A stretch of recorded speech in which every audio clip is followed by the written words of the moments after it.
So I was 5 when I started being sexually abused by my father.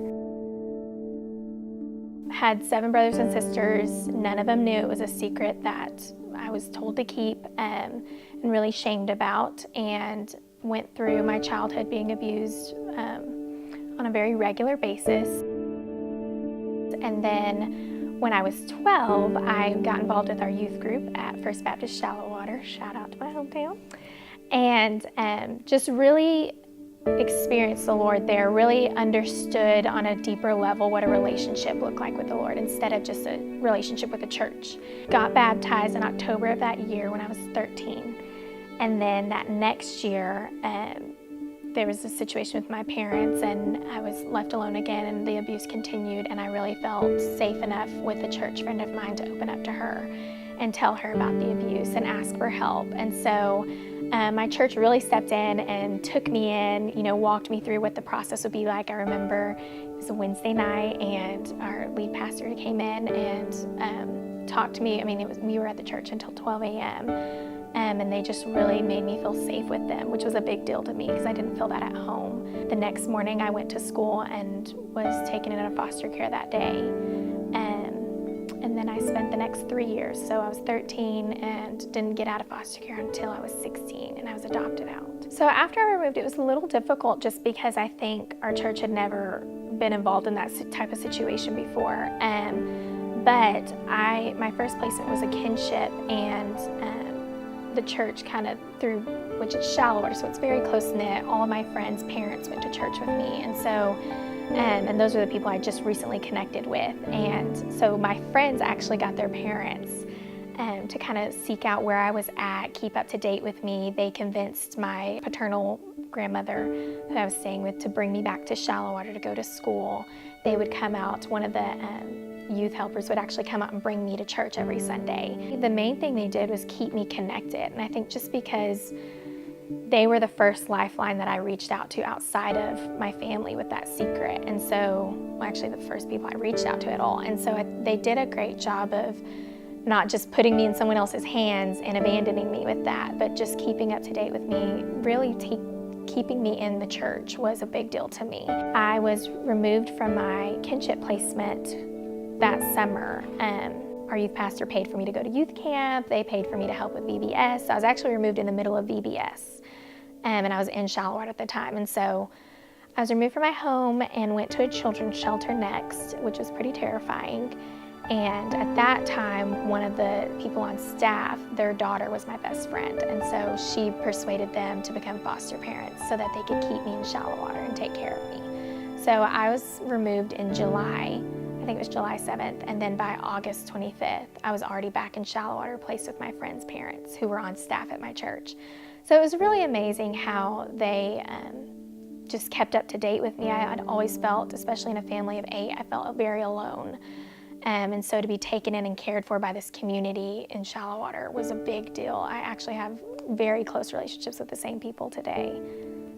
So I was with that family. It was my freshman year of high school, so it was fish camp weekend, August 25th, and then I stayed with them until I think either January or February of the next year. Spoke to my caseworker on a Monday, and then by that Friday, I was moved. And at the time, I had a new caseworker who I didn't really connect with very well, and she couldn't find a placement for me in Lubbock. So I was moved to Amarillo, which is a big deal coming from, of course, Shallowater, and coming from a situation where the town was taking care of me. To be moved to Amarillo was shocking for me. So I moved to Amarillo and went to a completely different foster home, didn't know the family, and they had, I think, 6 other kids in their home, and moved there on a Friday night. And then once again, somebody from our church found out about the situation, and her father was on board at Buckner's Children's Home at the time. So church went to bat for me, and I think it was 2 or 3 weeks that I was in Amarillo before I was moved back to Lubbock. And they actually opened up a spot for me at Buckner, which was another life-saving event, just to be brought back home, just to be brought where I could, again, go to my same church, stay friends with the same people. And, I'd already lost my family. I'd already lost a lot in that one thing right there. So to be back here in Lubbock just gave me a little bit of once again, steadiness, safety, to kind of go against all the uncertainty there was at that time. I think the most significant part was my church home. Like I said, just because they were such a big lifeline for me. And, I didn't know if the family I was going to even loved God, much less went to a church. And then on top of that, I had my close-knit group of friends freshman year of high school, just kind of figuring out, that life can be fun and, all the different sports you can be involved in. And I was removed. I was pulled out of school at 3 p.m. on a Friday and was in Amarillo by 6 p.m. that night. So I didn't get to say bye to half of my friends. It was a shocking thing for them. And then for the ones I did get to say bye to, I think even more so than what I lost, just the trauma that was added to my life, to realize I had no safety, to realize it didn't even matter that I was told I was being moved. My feelings, my well-being wasn't thought of in that situation. Then to be there in Amarillo, it was tax test time, so that was a big deal. I mean, simple things like that, that I didn't even prepare for. I didn't have the same teachers. I was in a huge school. I went from Shallowater to Canyon High, and was terrified. I got lost several times. I didn't know who to talk to about needing help to figure out how to study for tax and what days their tax tests were. I didn't even know that information. And so that part of it was pretty terrifying, just to try and get caught up in my school.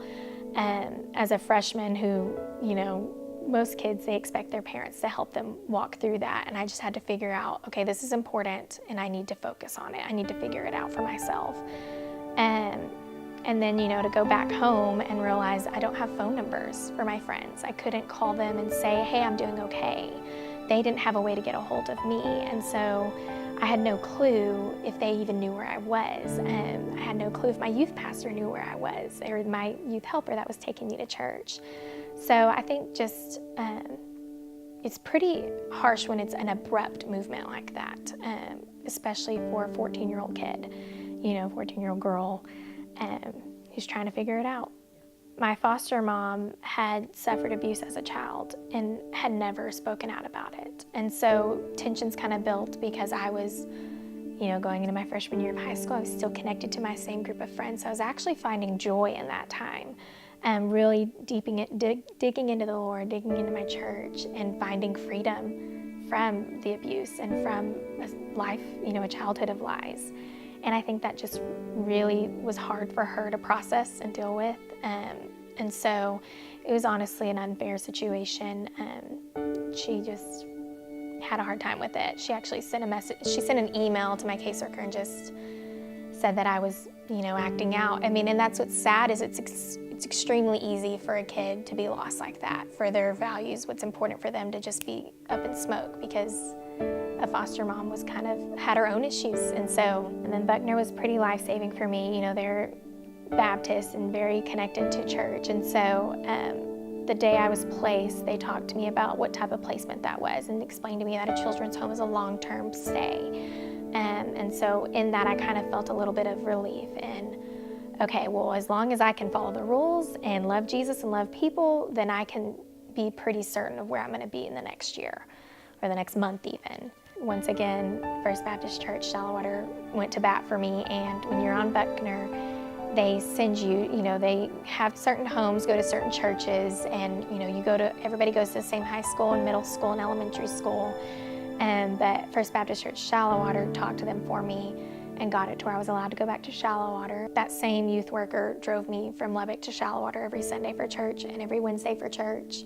I was allowed to go on, church events and mission trips with them.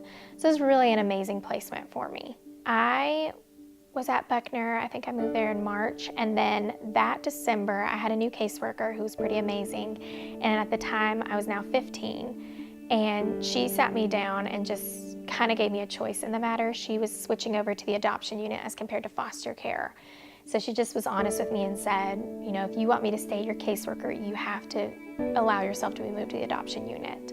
And she had a very real conversation and just said, I realize that you love the Lord and that your prayer life is important to you. And so she gave me a couple of weeks to pray about it and explained to me the idea of the Heart Gallery, which, if you don't know, it's They take a picture and they post these pictures in public places so people can see and give a little bio about foster care kids. And it's a really great segue for people just in our public to get to know who's out there and the need.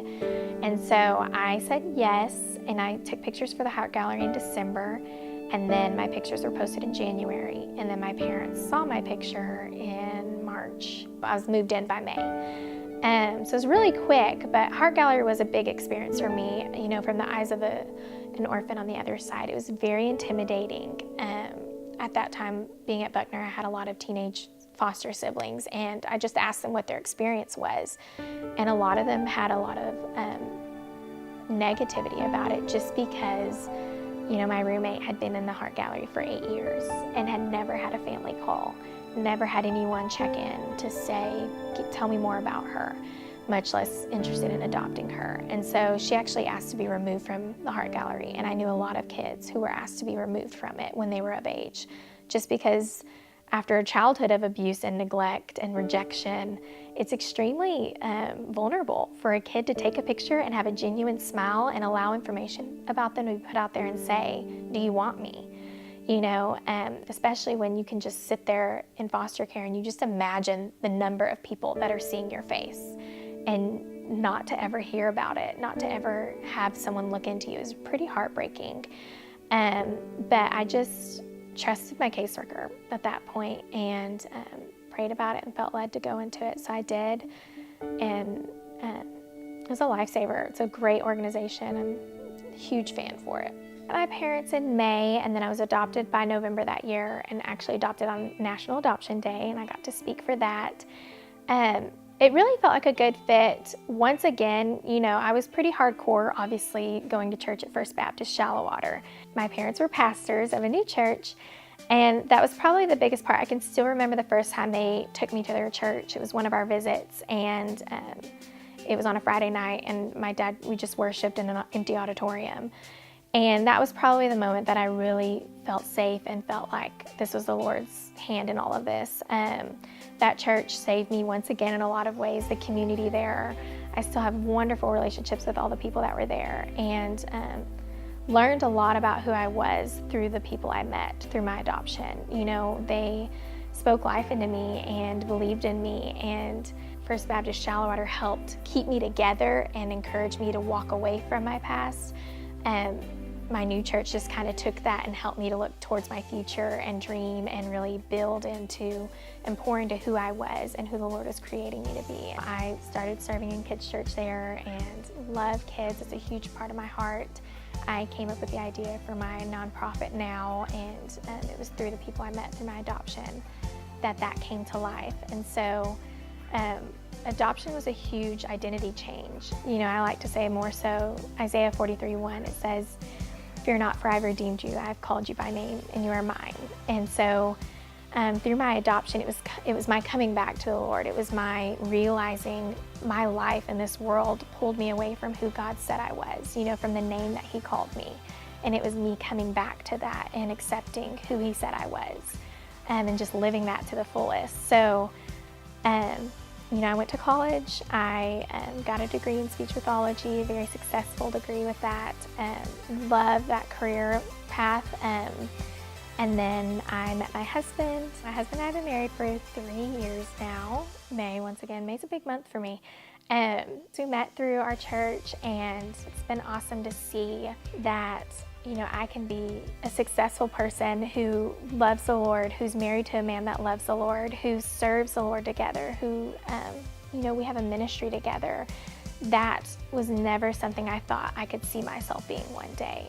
From the childhood I grew up in, I was very low socioeconomic. My family didn't go to church. I was on my own in that. And so to now be able to have a family of my own and say, this is our foundation, this is who we're going to serve, and this is what our name's going to represent. My husband's family is a wonderful family, and they love the Lord and have accepted me with open arms. And so to be surrounded by people who love the Lord, who are life-giving, who are full of hope and joy, and have caring hearts and compassion for others, it fills my heart with so much joy to know that that's what I'm surrounded by. There's so much safety in that as compared to the childhood I grew up with.